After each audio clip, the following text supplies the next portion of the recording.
بسم اللہ الرحمن الرحیم۔ السلام علیکم۔ اور سریتا نے دوسرے روز ہی شانتا کو جب وہ سنڈاس سے نکل رہی تھی یہ خوشخبری سنائی تھی، تیری ماں پونا سے آ جائے تو سب معاملہ ٹھیک ہو جائے گا، تو بھی میرے ساتھ ورلی جایا کرے گی۔ اور اس کے بعد سریتا نے اس کو رات کی بات کچھ اس طریقے پر سنانا شروع کی تھی جیسے اس نے ایک ہی پیارا سپنا دیکھا ہے۔ شانتا کو جو سریتا سے 2 برس چھوٹی تھی، یہ باتیں سن کر ایسا لگا تھا جیسے اس کے سارے جسم کے اندر ننھے ننھے گھنگرو بج رہے ہیں۔ سریتا کی سب باتیں سن کر بھی اس کو تسلی نہ ہوئی تھی اور اس کا بازو کھینچ کر اس نے کہا تھا، چل نیچے چلتے ہیں، وہاں باتیں کریں گے۔ اور نیچے جہاں گردھاری بنیا نے بہت سے ٹاٹوں پر کھوپرے کے میلے ٹکڑے سکھانے کے لیے ڈال رکھے تھے، وہ دونوں دیر تک کپ کپی کرنے والی باتیں کرتی رہی تھیں۔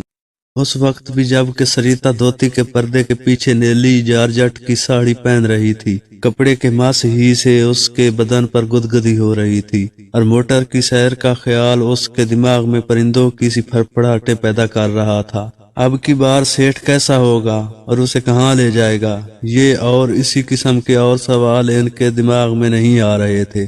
البتہ جلدی جلدی کپڑے بدلتے ہوئے اس نے 1-2 مرتبہ یہ ضرور سوچا تھا کہ ایسا نہ ہو کہ موٹر چلے اور چند ہی منٹوں میں کسی ہوٹل کے دروازے پر ٹھہر جائے اور ایک بند کمرے میں سیٹھ شراب پینا شروع کر دیں اور اس کا دم گھٹنا شروع ہو جائے۔ اسے ہوٹلوں کے بند کمرے پسند نہیں تھے جن میں عام طور پر لوہے کی 2 چارپائیاں اس طور پر بچھائی ہوتی ہیں گویا ان پر جی بھر کے سونے کی اجازت ہی نہیں ہے۔ جلدی جلدی اس نے جارجٹ کی ساڑی پہنی اور اس کی شکنیں درست کرتی ہوئی ایک لمحے کے لیے کشوری کے سامنے آ کھڑی ہوئی۔ کشوری ذرا دیکھو پیچھے سے ساڑی ٹھیک ہے نا؟ اور جواب کا انتظار کیے بغیر وہ لکڑی کے اس ٹوٹے ہوئے بکس کی طرف بڑھی جس میں اس نے جاپانی سرخی رکھی ہوئی تھی۔ ایک دھندلے آئینے کو کھڑکی کی سلاخوں میں اٹکا کر اس نے دوری ہو کر اپنے گالوں پر پاؤڈر لگایا اور سرخی لگا کر جب بالکل تیار ہو گئی تو مسکرا کر کشوری کی طرف داد طلب نگاہوں سے دیکھا۔ شوخ رنگ کی نیلی ساڑی میں ہونٹوں پر بے ترتیبی سے سرخی کی دڑی جمائے اور ساملے گالوں پر پیازی رنگ کا پاؤڈر ملے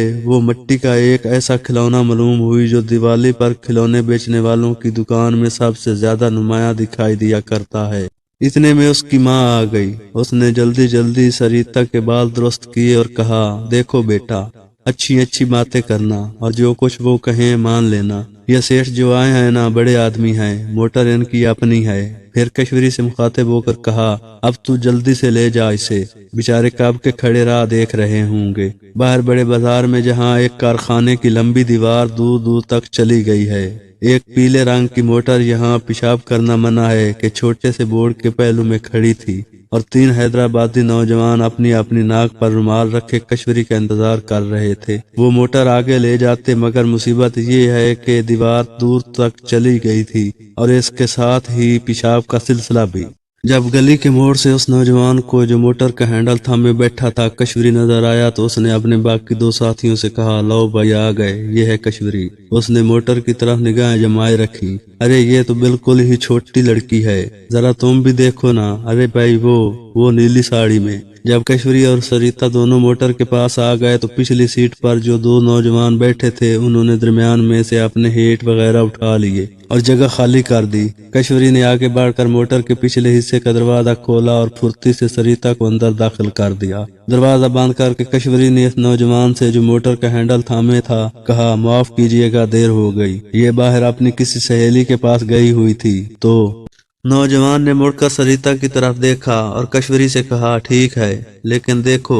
سرک کر موٹر کی کھڑکی میں سے اس نے اپنا سر باہر نکالا اور ہولے سے کشوری کے کان میں کہا، شور وور تو نہیں مچائے گی؟ کشوری نے اس کے جواب میں اپنے سینے پر ہاتھ رکھ کر کہا، سیٹھ آپ مجھ پر بھروسہ رکھیے۔ یہ سن کر اس نوجوان نے جیب میں سے 2 روپے نکالے اور کشوری کے ہاتھ میں تھما دیے، جاؤ عیش کرو۔ کشوری نے سلام کیا اور موٹر سٹارٹ ہوئی۔ شام کے 5 بجے تھے۔ بمبئی کے بازاروں پر گاڑیاں، بسوں اور لوگوں کی آمد و رفت بہت زیادہ تھی۔ سریتا خاموشی سے 2 آدمیوں کے بیچ میں دبکی بیٹھی رہی، بار بار اپنی رانوں کو جوڑ کر اوپر ہاتھ رکھ دیتی اور کچھ کہتے کہتے خاموش ہو جاتی۔ وہ دراصل موٹر چلانے والے نوجوان سے کہنا چاہتی تھی، سیٹھ جلدی جلدی موٹر چلاؤ، میرا تو یوں دم گھٹ جائے گا۔